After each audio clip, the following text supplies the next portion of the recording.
The Mogale Traditional Council from Bapong, that's in the northwest, says it's confident the scourge of illegal mining in that area will soon come to an end. Following intervention by the acting police minister Firoz Cachalia this week, the acting minister and the Northwest Premier Lazarus Mokgosi were in fact in that area just yesterday to speak with the Traditional Council after a spike in illegal mining activity. Police have since arrested more than 20 illegal miners. They've also seized heavy machinery during this operation. They're still, though, waiting to get hold of the masterminds. Let's speak to the spokesperson now of the Bapong Village Traditional Council, Vladamir Mogale. A very good evening to you, sir. Thank you so much for making time to be on SABC News. So what and who ultimately has allowed for illegal mining to progress at the extent at which it has done in this particular community in Bapong? No one generally allows criminality. I think when it creeps in, it creeps in.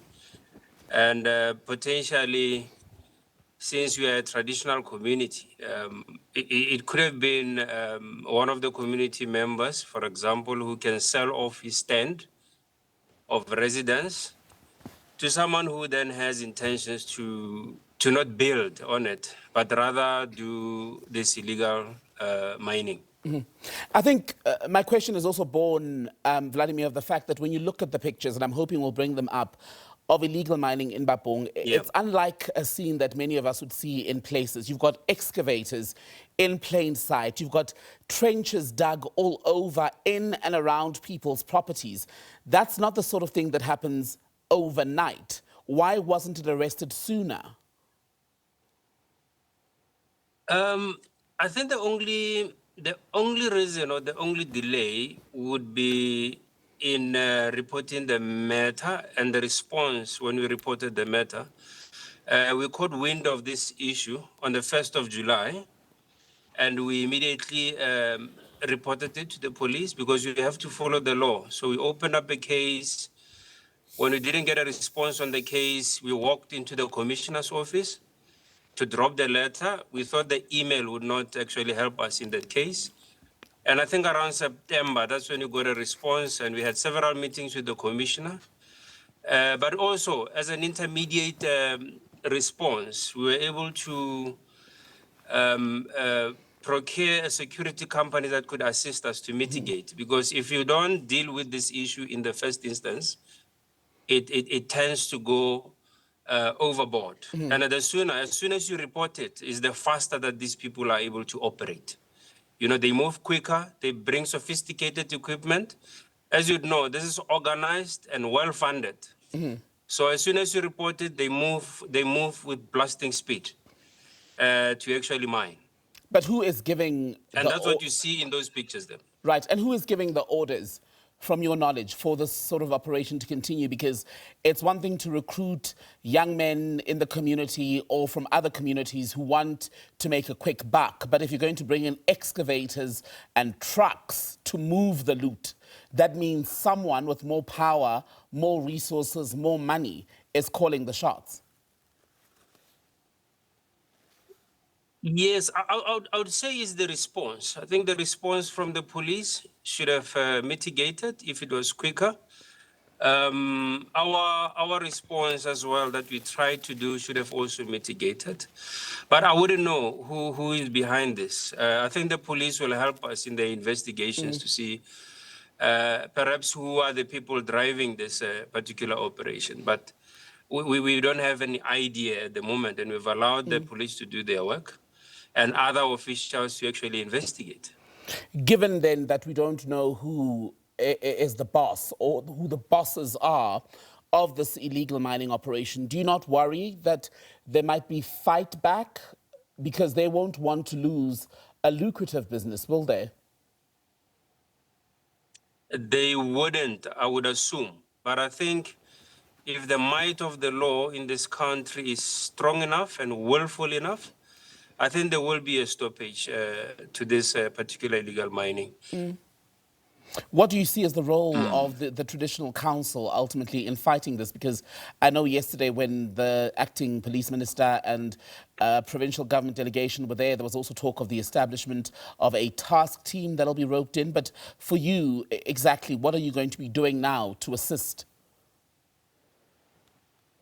Well, firstly, we are going to strengthen our policies in terms of stand allocations, both for residential and business. We'll also monitor how they are sold off to other people, and so that we make sure that we are aware of any operations that might emerge and who we should immediately hold accountable, even before we go to the police or to the authorities. So I think that will be the first. The first thing that we'll do as the Traditional Council. I think that's the only thing. But where it is now, we need all the intervention we can get from government and anyone else we can assist. Is the Traditional Council on its own powerless against these illegal miners? I would say so. You know, with the emphasis that this is extremely organized and well-funded. And well-funded, I mean that a lot of people generally, there's high levels of unemployment, and even people in the community are desperate for jobs, for money. And some have taken this money under the pretext that they were just selling off their stands, you know, trying to make a quick buck. But this is what it has culminated into. So we are currently powerless, to be honest with you, because of the extent to which it is at the moment. And do you think that's what I can say? Do you think formalizing or legalizing small-scale or artisanal mining would help? You know, it's a double-edged sword. So we need to be wary when we do that approach. One would say that it might be beneficial to legalize it, but there will be many regulatories that you'll need to follow to move the people. But the other person would say, if it's an illegal thing, then you need to deal with it as an illegal thing and close it off as an illegal thing and put a full stop to it. But so those are the options we have. That's why I'm saying it's a double-edged sword. If you were to approach it and say, let's legalize it, although it might benefit the community if it's done correctly and within the prescripts of the laws, with support with the DMRE, in support with business sector, etc., then it might actually benefit, because it's an opportunity that you can never leave underlay. Obviously, people will see that opportunity and want to go for it, whether legally or illegally. All right, Vladamir Mogale, good to talk to you. All the best with the situation out there. Vladamir, by the way, is the spokesperson for the Mogale Traditional Council. Thank you so much, Mr. Mogale. Thank you, sir.